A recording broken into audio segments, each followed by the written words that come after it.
Hello, happy 2013 to all the viewers. My name's Matt, and I thought today, as I've been through my videos on my channel, and I thought I haven't actually done a video where I sort of talk about what I've actually done on the layout and what I've actually changed and made myself or modified, and what certain bits are built out of. So I thought today I'd come down here in this very appalling wet weather, as you can probably hear. I hope you can hear me over the rain. But I thought I'd talk you through certain bits and pieces from one end to the other, and just if anyone's got any questions, I'll try and answer them in the comments. And anyway, we'll start from the beginning.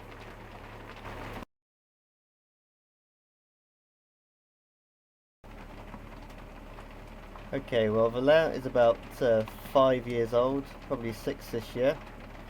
It was originally built in the house, and due to parents' demands, it had to move outside due to redecorating.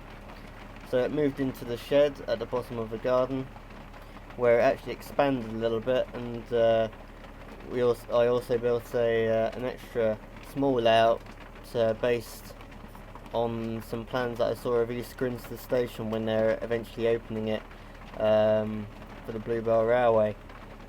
Then that created quite a big loop. So this is one end, the main end, which is Horsted Keynes, which is based on the Bluebell Railway station, for those of you who know it.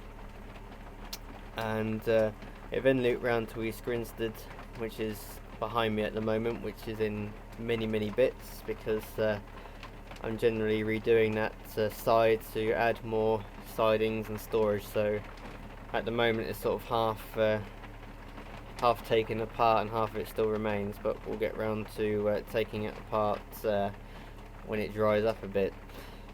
Anyway, so the layout, this is Horsted Keynes, or the far south end, in reality that is, of Horsted Keynes. All the track work is code 100, mostly Peco. All the points are Peco medium radius.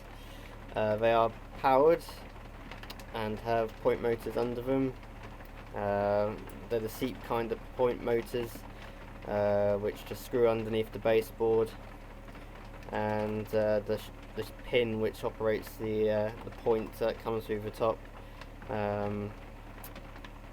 The main straights and slight bends in the track are all Peco Flexi track.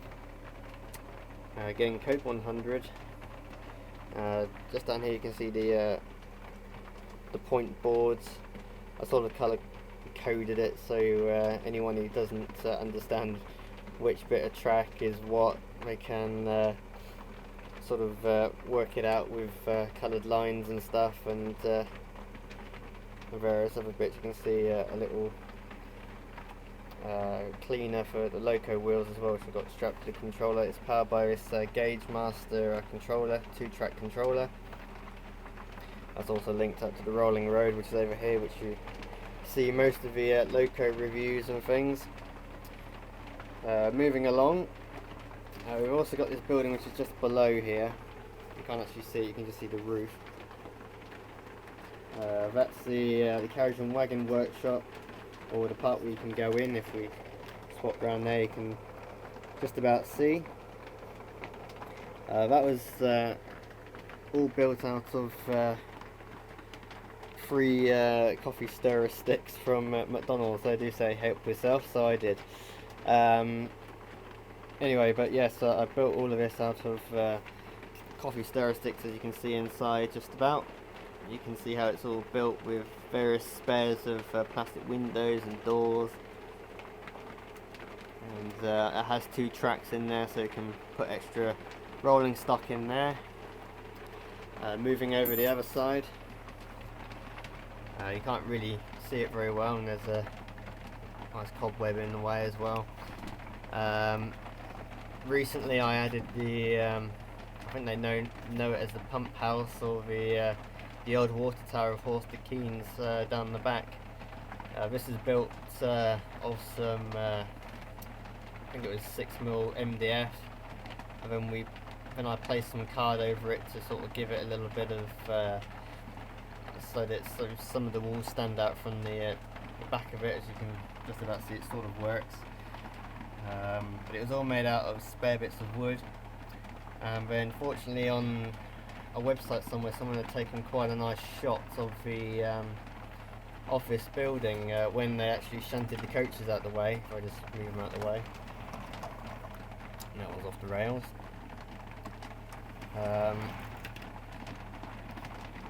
Made a quite nice shot they took from sort of this range without the wagon in the way, and I thought, I could sort of use that to build the building. So I tweaked the image a little bit and got in contact with the guy to see if he didn't mind me using it, and I basically printed it out, mounted it on the wood at the back, and then to make the windows I cut out the windows off the printout and then put some sort of acetate sheet over it, which is see-through.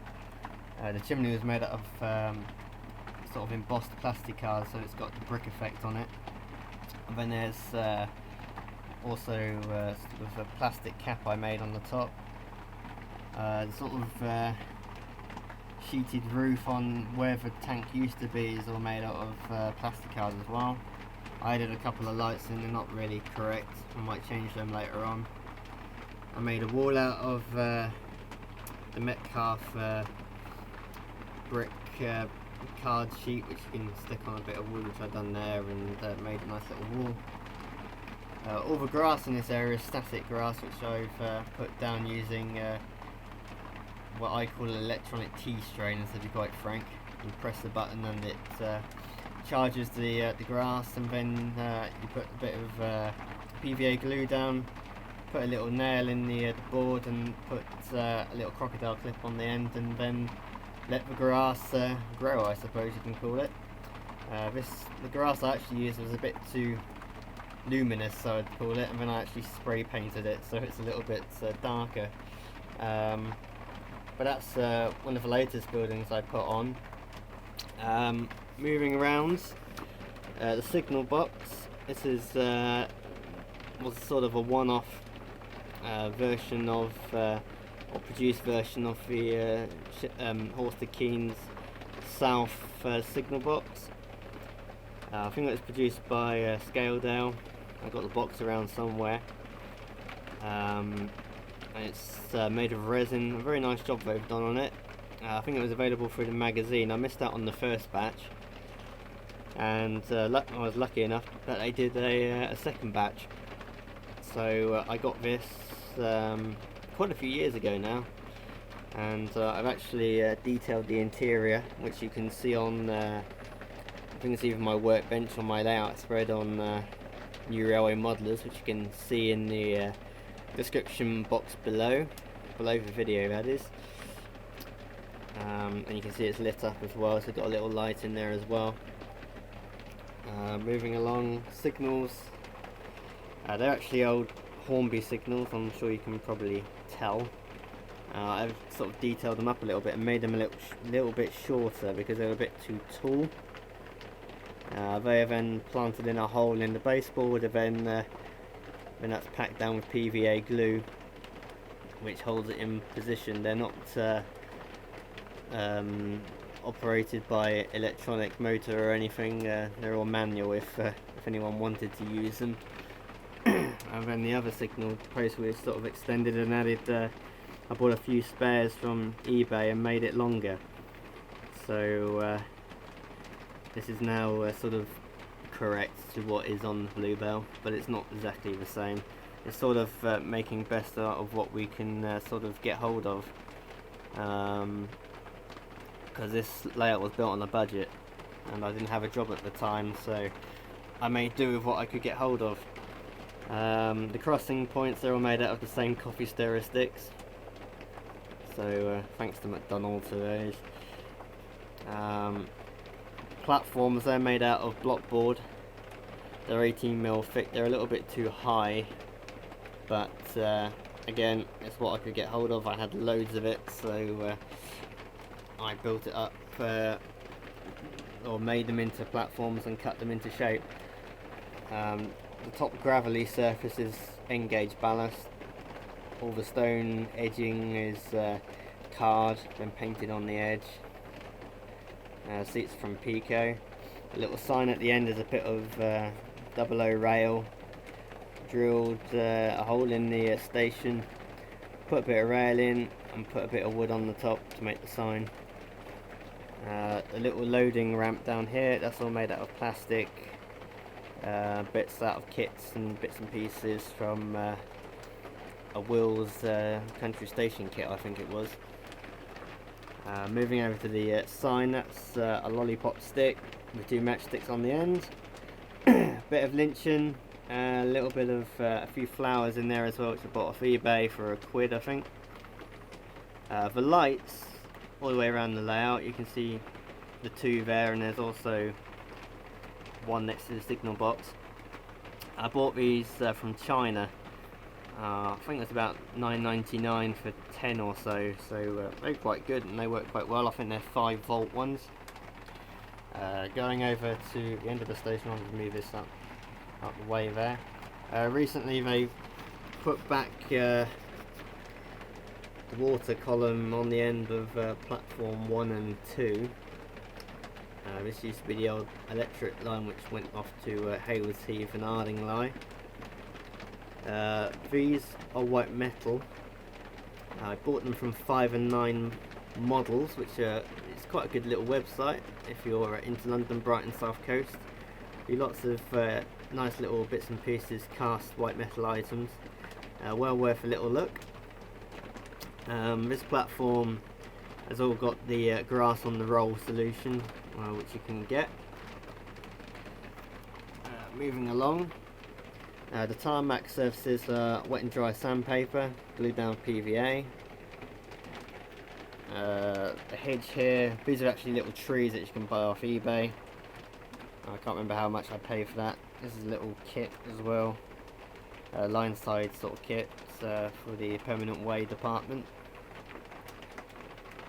The canopies, these 2 canopies were actually photocopies or scans of the A4 Super Quick ones.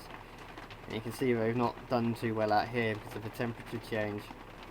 But they're basically card with the finish sort of glued on top. What I might do eventually is replace these 2 and get another 2 A4 Super Quick island platform kits and rebuild them because they're looking a bit tacky now.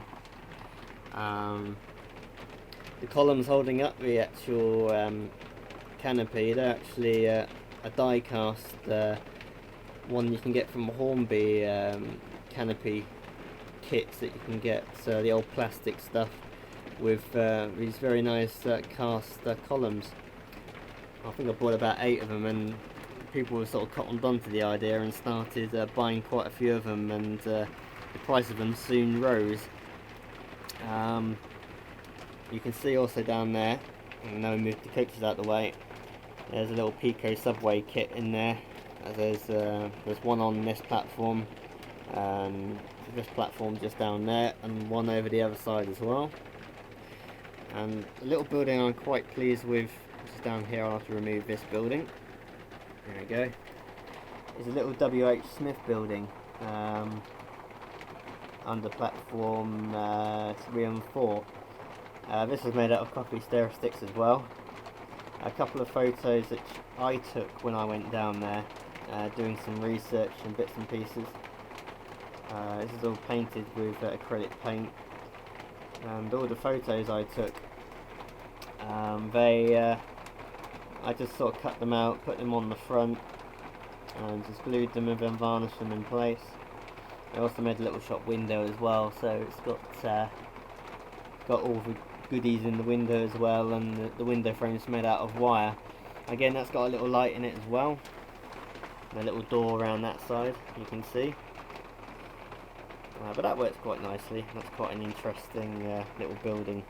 Again, that's on my layout topic as well, and I'll put a link up for that if people are interested.